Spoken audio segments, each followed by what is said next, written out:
Welcome back to This is VANCOLOUR. Now, I don't have to tell you that the BC economy kind of sucks. It just feels like there aren't a lot of opportunities out there. The costs of starting a business, let alone operating a business, feel higher than ever. So what can the BC provincial government do to boost the economy? Here to discuss is the president and CEO of the Greater Vancouver Board of Trade, Bridgitte Anderson.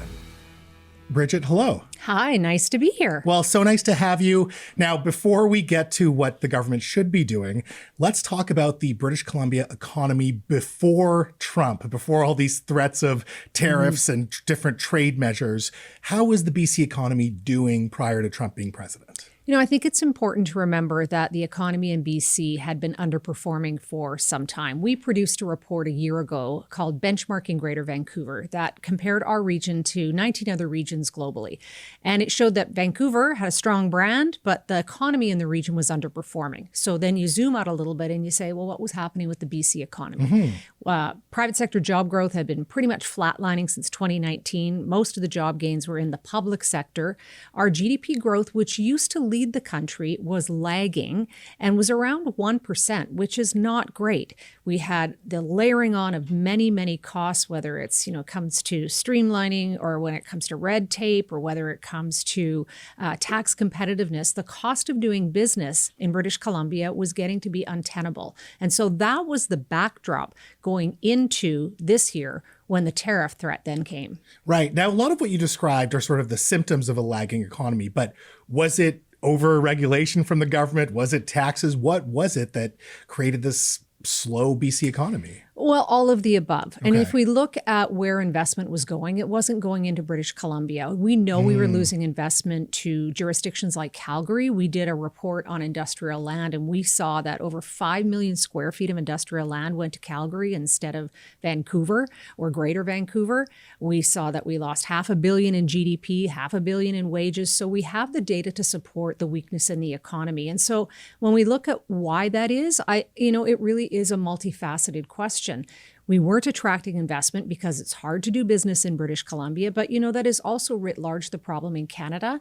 And so when we talk about this tariff situation, we like to say that it's a catalyst. Like there is never let a good crisis go to waste. Let's get to work. Sure. Now let's focus on the provincial government and Premier David Eby. You and I were both featured in CBC's Budget Day. I think we were both quite disappointed in terms of what was provided to the economy or the business community.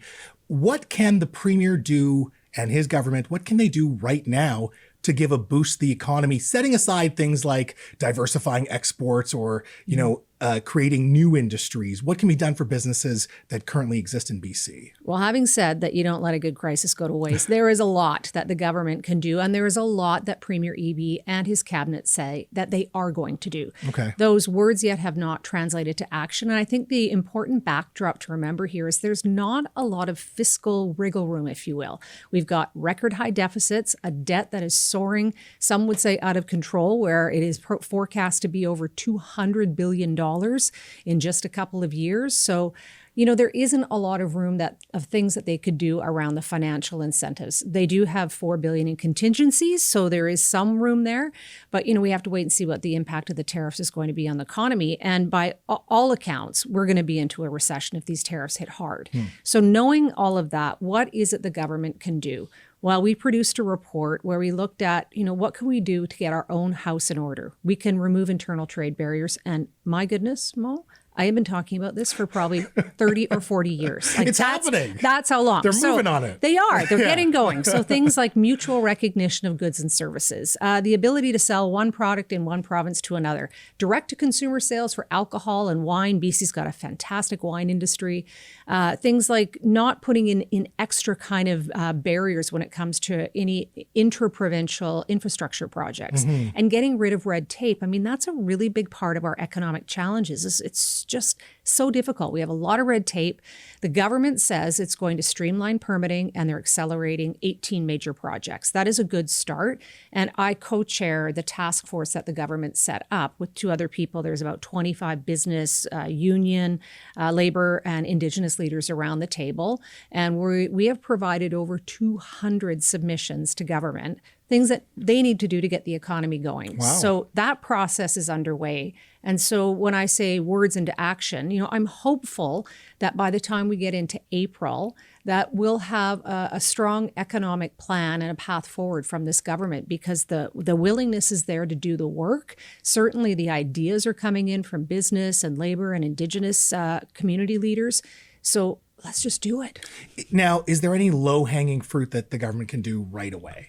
Internal trade is, some of it is very low-hanging fruit, but you need the other provinces to agree. Right. So that process is underway. The streamlining permitting is for sure a big one. And whether that's, coming to industrial projects or it's around other kind of projects or development projects, there is just too many layers. And so there has to be a faster way forward. Other things like, helping small and medium businesses to be able to thrive and grow. So those kinds of things, there's low-hanging fruit. I think where it gets more challenging in these fiscal constraints would be around some tax reform that needs to happen. And some of that needs to happen in BC, but some of that needs to happen federally as well. Bridgitte, in 30 seconds or less, is there a way to tie perhaps some tax cuts or tax rebates for companies that keep people employed? That's something that I haven't heard yet. Well, one of the things that we did is we launched a 3% challenge to the government, and it has been fairly broadly embraced. And what we are saying to the government is that, this is a time to use, to put economic growth at the North Star of all the decision making. And what that would mean, if we could achieve 3% GDP growth, that would mean $9,000 more in your pocket. But it would mean $4 billion more for important social services like health and education, and tens of thousands of more jobs. I will take all of that and the $9,000. Bridgitte, Okay. Thank you so much for your time Excellent. tonight. Thank you. Folks, that was the president and the CEO of the Greater Vancouver Board of Trade, Bridgitte Anderson. Now, after some business, we are booing the American anthem. We are boycotting the American booze. Have we embraced the low road?